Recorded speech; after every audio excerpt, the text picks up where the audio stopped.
Frantz Fanon, a towering figure whose thoughts on psychiatry, race, and liberation shook the world. In this video, we explore Fanon's theories on violence, national identity, and the psychological scars of colonization. Beyond that, we'll dive into Fanon's invaluable insights into modern struggles and its impact on our world today.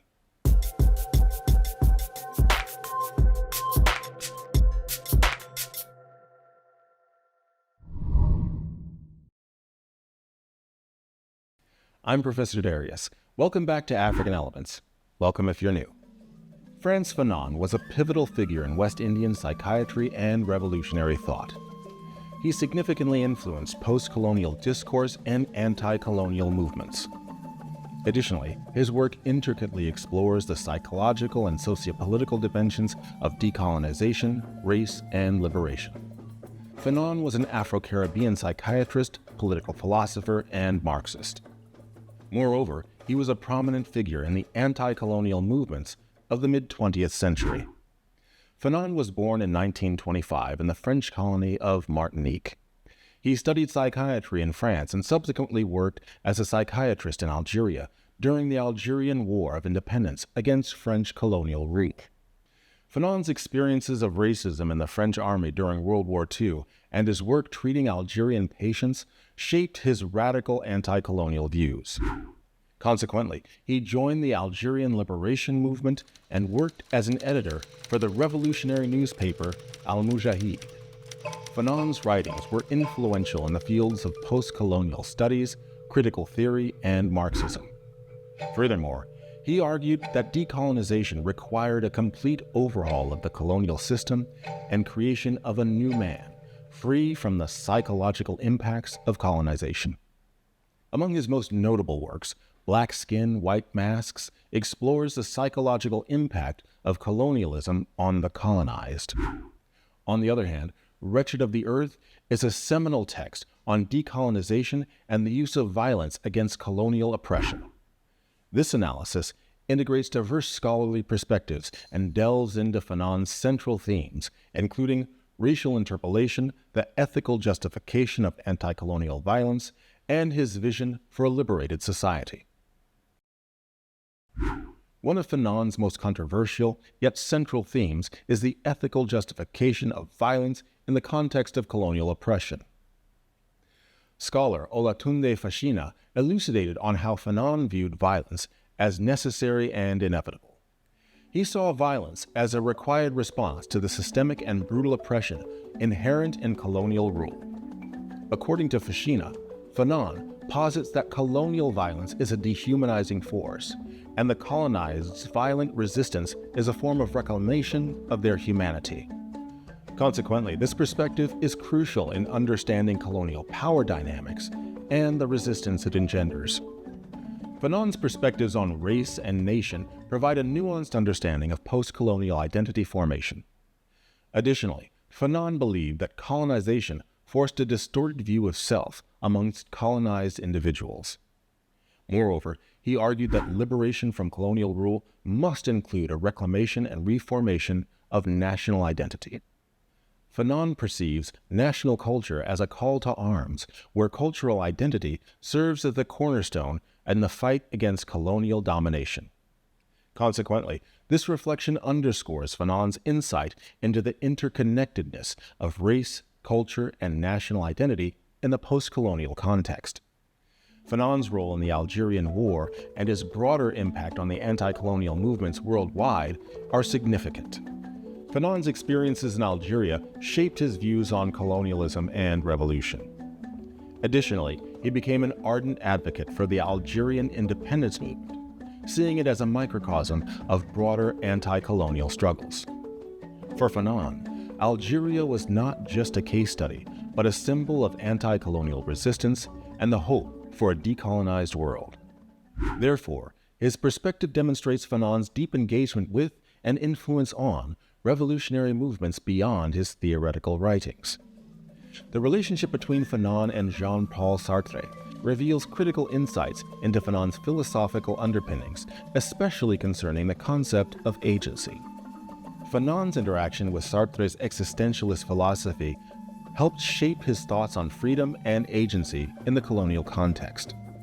Fanon, diverging from Sartre, saw freedom not just as an individual pursuit, but intrinsically linked with the collective liberation from colonialism. Consequently, this aspect of Fanon's thought highlights the importance of collective agency in the struggle against colonialism. Fanon's theories on racial relevance are profoundly relevant to contemporary social justice movements. His analysis of the psychological effects of racism offer a vital lens for understanding and combating modern racial prejudices. For instance, Fanon notes, "The oppressed will always believe the worst about themselves." Fanon was keenly aware of the deep psychological impact of racism. Such awareness is an essential consideration for current social justice efforts aimed at dismantling systemic racism. Fanon's stance on violence and anti-colonial struggles provides a thought-provoking perspective for today's resistance movements. The discussion of violence as a response to colonial oppression remains a topic of debate and reflection. He asserts, "At the individual level, violence is a cleansing force. It frees the native from his inferiority complex and from his despair and inaction. It makes him fearless and restores his self-respect." While the context and forms of resistance have evolved, Fanon's insights into the dynamics of oppression and liberation remain relevant. So far, we've explored Frantz Fanon's thoughts on anti-colonial struggle and decolonization. But what about the post-colonial world? How do we forge an identity that isn't centered solely on anti-colonial struggle? As we move forward, we explore Fanon's blueprint for creating an identity free from the mental chains of colonization. But first, since you're still with me, how about dropping a like? Maybe even consider subscribing for more content straight from my classroom to you. You can also support this content by joining the community of history makers on Patreon. There you can get access to ad-free video content for as little as $1 a month. Either way, your support is greatly appreciated. Fanon's thoughts on culture and national identity are crucial in the context of post-colonial nations. For example, he believed that the process of decolonization must include cultural and psychological liberation. Fanon emphasized, "National culture in the undeveloped countries therefore must lie at the very heart of the liberation struggles these countries are waging." This perspective is invaluable for post-colonial nations as they work to reclaim and redefine their identities independent of colonial narratives. In contemporary times, Frantz Fanon's concept of racial interpolation remains highly relevant. Racial interpolation refers to the process by which individuals are assigned racial identities through social institutions and interactions. Instead of individuals freely constructing their own racial identities, pre-existing social structures and institutions constitute or shape individuals' racial identities and prejudices through racial interpolation. Racial interpolation subjects individuals to a racialized gaze that views them inherently as problematic or incapable of representing their true selves. As a result, this makes it difficult for racialized individuals to resist this imposed identity. Therefore, the process of racial interpolation maintains social hierarchies and inequalities by encouraging individuals to accept their assigned racial identities and the positions within society. In summary, racial interpolation is the way social structures and institutions shape and constrain individuals' racial constructs, often in ways that reproduce racial inequalities and hierarchies. The tragic case of Trayvon Martin powerfully encapsulates the ongoing relevance of Frantz Fanon's ideas in understanding and combating racial stereotypes in contemporary society. Is it a male or female? It sounds like a male, and you don't know why? I don't know why. I think they're yelling help, but I don't know. It someone's like, it's back. Does he look hurt to you? I can't see him. I don't want to go out there. I don't know what's going on. So you think he's yelling help? Yeah. Here's on the first floor. Just there's gunshots. You just heard gunshots? Yes. How many? Just one. Scholar Paul Adjei draws a direct line from Fanon's theories to the racial dynamics evident in Martin's case. He discusses how societal stereotypes and prejudices about black individuals influenced the tragic events. The racial interpolation in Trayvon Martin's case is a modern reflection of Fanon's theories. The societal presumption of black men as inherently dangerous led to Martin's untimely demise, echoing Fanon's assertion of the black man's experience in a white-dominated world. Several key points illustrate the process by which individuals are socially constructed as racial subjects. The Trayvon Martin case was about race from the moment George Zimmerman decided against the instructions of police to pursue the unarmed black teenager through a Florida gated community because of his supposed resemblance to African Americans. Are you following up? Yeah. Okay, we don't need you to do that. Okay. In other words, Zimmerman racially interpolated Martin as a criminal threat based on his race. The criminal justice system has historically treated African Americans more harshly as suspects and offenders while taking their victimization less seriously.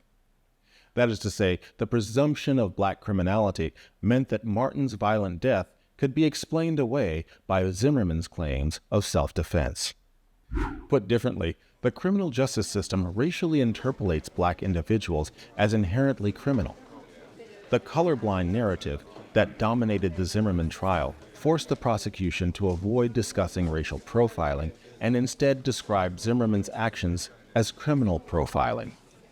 Essentially, the legal system racially interpolates individuals by restricting discussions of race.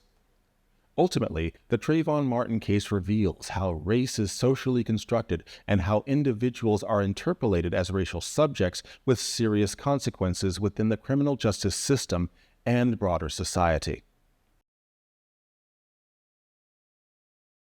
In summary, Frantz Fanon was a pioneering thinker and activist who contributed significantly to anti-colonial theory and the struggle for decolonization in the mid-20th century. Fanon died in 1961 at the early age of 36 from leukemia. Nevertheless, his works continue to be highly influential in post-colonial studies and critical theory. Frantz Fanon's work offers a profound insight into the dynamics of colonialism, racial identity, and the liberation struggle. To explore more of those present-day struggles and how they manifest today, click the video here. Before we end, I just want to say a massive thank you to the history makers in the Patreon community. You're the real MVPs.